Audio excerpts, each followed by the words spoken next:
السلام عليكم ورحمة الله وبركاته. اللهم صل على سيدنا مولانا محمد. kusoo dhawaada beeraha t v si aad uga bogato ama ku xidhnaaw beeraha t v si aad uga bogato barashada cilmiga beeraha. iminkan waxaanu ka hadli doonaa dalagga loo yaqaano bocorka ama bocor hindiga. bocor hindiga sidaad u jeedin waxa u baxaa sidatan qaab ahaan wuxuu leeyahay shakliga qaraha iyo batiiqa iyo baalkan kaloo shamaamka la yidhaahdo shakligaasuu leeyahay. gruubkaasna wuu ka tirsan yahay oo loo yaqaano kukumbaseeyaha. marka inta badan waxaa la beera karaa xilli walba oo aad u baahato. marka waxa uu u baxaa qaabkan, wuxuu leeyahay shakligan. inta badan waxaa lagu beeraa oo soomaalidu ay ku beerataa qaabkan oo falaadka ama falaad irrigationka ayaa lagu sameeyaa. waxaa kaloo lagu samayn karaa dripka, waxaa kaloo lagu samayn karaa farowga ama farow irrigationka.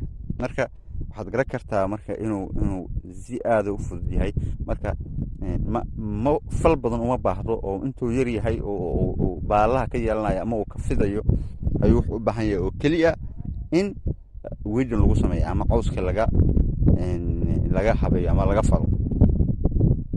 laakiin haddii uu gaaro ama inuu faafo ama uu laamankiisa daysto waxa waaye uma baahna in wax laga falo, maadaama uu asagu saydareynayo uu ka celinayo oo wax walba oo cawskaas uu ku noolaan lahaa. marka maadaama uu leeyahay xaddi badan oo uu aada u baxo. marka hadda qaabkan uu beeran yahay ma aha qaabka saxda ahayd, waayo wuxuu aad isugu dhow yahay oo waxaa lagu beeray qaabkan firdhiska ah. laakiin marka uu sbackiisa saxdaa haysto waxa waaye si fiican uu miro badan u dhalaa oo u fiican yahay. marka bocor hindiga inta badan soomaalidu waxay u isticmaashaa inay ku darsadaan ama ku karsadaan suugada markay karsanayaan si uu u cusleeyo ama uu uga dhigo suugada mid adag oo qiimo leh. waxaa kaloo loo samaystaa keligiis in la karsado oo cunto ahaan loo cuno, maadaama uu fitamiino badan leeyahay oo jirka u fiican yahay.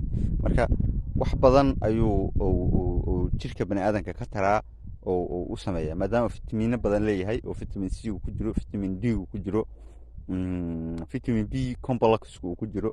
marka waxa waaye geedkan aad buu macnaha u fiican yahay. waxaa kaloo sameeyaan oo si aan ka arkay waxyaaba badan oo lagu sameeyo waxay sameeyaan asaga dhexdiisa inta la qoro oo gudaha laga qodoro ayaa isagoo wixiis ku dhex jiraan cuntooyinka lagu macnaha xawaaye lagu uumiya oo bariiskoo kale inta lagu dhex uumiyo ayaa isagoo iyo bariiskii iska dhex yaala la isku cunaa.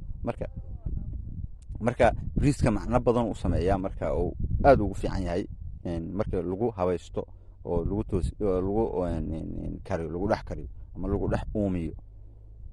marka geedkani wuxuu leeyahay faa'iidooyinkaas. marka badanaa inta badan isaga ma dhib badno oo waxa weye waa kiishe waxyaaba marka cudurrada cuno waxa waaye waxaa ka mid a baal yaro oo haadahaada oo ku sameeya sakin ku sameeya fruitska oo kabacdina oo fruitku jiranayo ayaa ka mid a.